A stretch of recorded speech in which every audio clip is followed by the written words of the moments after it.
Salah satu jenis dosa besar itu al-kibru. Al-kibru itu apa?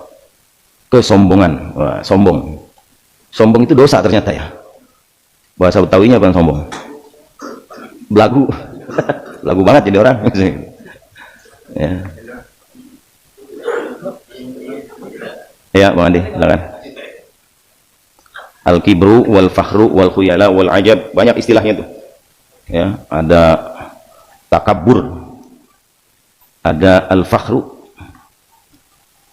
bangga diri, itu mirip dengan ujub. Ya. Ujub dengan kiber itu adik abang. Jadi kalau ujub itu bangga diri masih di dalam hati, merasa lebih, merasa paling, nah, merasa lebih baik dari yang lain, merasa lebih pinter dari yang lain, merasa lebih berkuasa. Nah, itu merasa lebih tuh. Itu masih di hati, belum keluar ke sikap. Itu namanya ujub. Waktu sholat dia merasa paling bener misalnya gitu, walaupun dia nggak ucapin tapi hatinya begitu ya. Wah, udah nggak ada lagi dah orang paling bener, gua doang di sini gitu kan, di hatinya begitu tuh ya kan, merasa lebih dari yang lain. Ujub namanya. Kadang-kadang keluar dalam bentuk sikap, jadi kiber, kelihatan sombongnya gitu kan. Suka nyembarangin orang, nah itu sikap tuh udah, nganggap orang remeh ya. Misalnya sama yang tuaan, panggil lu aja gitu kan, kalau Betawi gitu kan, panggil orang, sini, orang tua dipanggil begitu, sini gitu. Suka-suka spontan gitu kan. Kenapa? Memang ada di hati sebenarnya, dia merasa lebih ya. Pokoknya merasa lebih dari yang lain, itulah sifat yang jelek dan itu berdosa ternyata, berdosa karena meremehkan orang. Allah paling gak suka itu, meremehkan orang itu, karena kiber itu hanya boleh nempel pada zat Allah.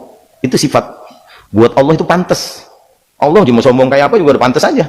Iya, lah dia yang punya semua, yang berkuasa ya Allah, yang ngatur semuanya Allah, yang hidupin kita, matiin kita Allah. Kita ini makhluk apa yang bisa kita lakukan? Semua atas kehendak Allah, termasuk di dalam ibadah. Kita kuat ibadah, kita rajin, jadi semangat, itu bukan karena kita prestasi kita, bukan. Betul kita berjuang, saya pengen jadi orang bener, berusaha saya pengen sholat yang rajin, betul. Tapi sampai kita bisa rajin sholat itu karena tuntunan Allah. Kalau Allah nggak mau kasih hidayah, bisa nggak kira-kira? Belum, banyak orang begitu. Allah nggak mau taruh hidayah di hatinya, banyak orang yang nggak terpanggil sampai meninggal, nggak sempet ibadah, banyak kan begitu.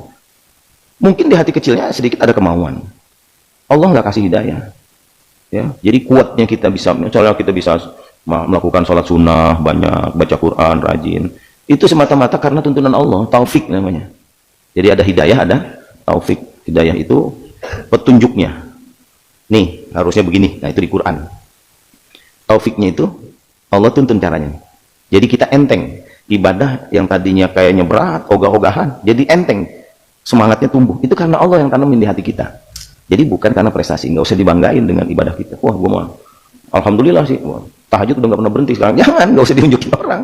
Buat apaan juga, nggak ada gunanya. Itu hanya akan meruntuhkan amal kita, kebaikan-kebaikan kita, kalau kita justru menceritakan itu kepada orang.